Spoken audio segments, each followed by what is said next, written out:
giving. I love this analogy because, we talked about the gift of saying no yesterday, right?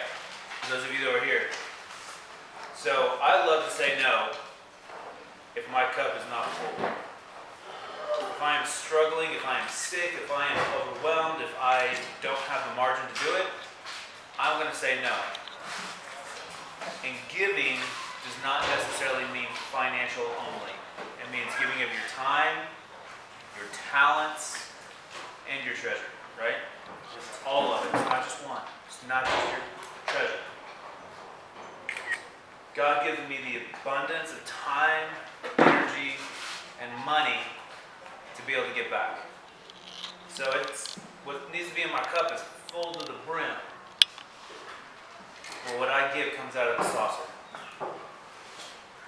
My cup is so overfilled that it spills out. It even runs out of the saucer onto the floor. That's the only reason why I'm here. That's the only reason why I do what I do back home. Okay? Because I've become very successful in my business so that my time is much more valuable than my money. To me, the only thing that money does, money is a tool. Money is a tool. That's all the money is. Money is not good. Money is not evil. Money is not bad. Money is a tool. Okay? And for me, that tool buys me time.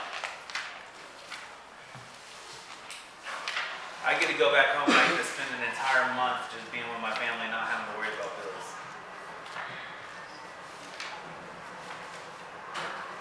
Because while I've been here, I got a deal or two closed and I got more on the books to close. I don't have to work. Because my time is much more valuable. I have put things in my life on purpose, intentionally, so that can happen. And I want that for every single one of you. I want that for these pastors.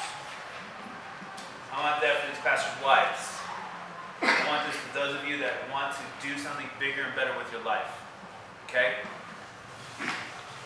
Now let me tell you, I know exactly who and what I am, and everything I do day in, day out consists of doing and using those 4 gifts. I'm also motivated by relationship. Whenever I go somewhere, I say, who's going to be there? Next, I say, what am I going to learn? And I'm not really motivated by goals because I'm just like, hey, you know what? I showed up and came here, had a good time, boom, done. But I'm not motivated by goals. I'm motivated by people, relationship, and learning. So let me tell you what I'm not. I am not, 100% not an evangelist. In a scale of 1 to 100, I am a 4. Okay? I'm a 4. It's almost the bottom, almost 0. You know what? That's not my gift. I don't get up and preach and talk. I'm not going to go stand out on a corner. I will build a relationship with you, and I have built a relationship with people that they have come to Christ. Because if you sit and talk with me, you're going to know I'm a believer. You're going to know that I love Jesus. But I witness to people through relationship and through my actions. But I'm not an evangelist. Second thing I'm not, mostly, there's a whole list of things that I'm not, but mostly is I don't have the gift of mercy. And let me tell you what that means. That means that I'm not merciful. That means that I don't have the gift of sitting with people who are sick. My mother has that gift. Anybody pretty much in the medical field has that gift because they want to nurture and they want to heal that person. They want to bring that person back to life, right? I don't. It breaks my heart to be around sick people because there's nothing that I can do about it.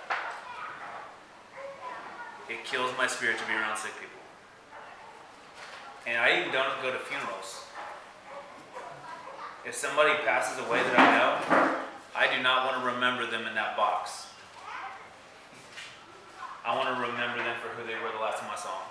You don't go to funerals? Nope. Unless it is a family member. I will go to my mother's funeral and I will go to any of my siblings' funerals and my aunt. That's it. I will never attend a different funeral than that. And it's because of that thing, man. It kills my spirit. It kills it hard. And I know why. I mean, I'm sad, yes, I lost my friend. I'm going to be sad whenever I lose those family members. I almost lost my brother, 40 years old. 40 years old, almost lost him last year due to some really bad health issues. And I've spent more time with him and I've talked with him more than I have in years. But it still kills my spirit to be with him. But he knows that I love him and I support him financially because he can't anymore. So that's the reason why I need to let you guys know and tell you that it's just as important to know what you are not as much as you know what you are, okay? And have no guilt about it. I have no guilt that I don't attend funerals. I call people, I call the family, because if it's somebody that I'm going to go to their funeral, somebody I know, I have their family's information, and I'm going to say, hey, I love you, I'm sorry. If you need anything, I will be happy to be there to help you. If you need me to take your boy, your daughter, your kids, or if you need a break, my wife and I will take care of your kids, whatever it may be, okay?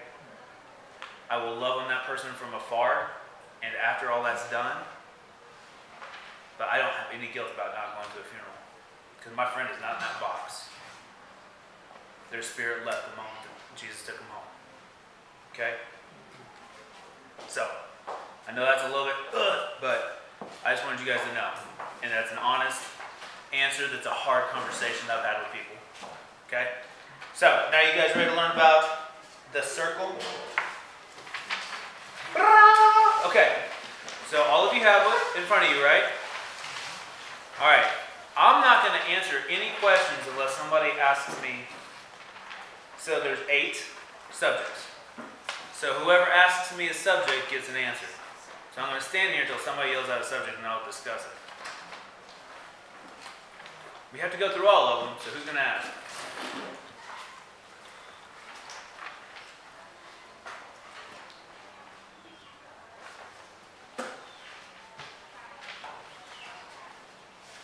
Elijah, give me a subject.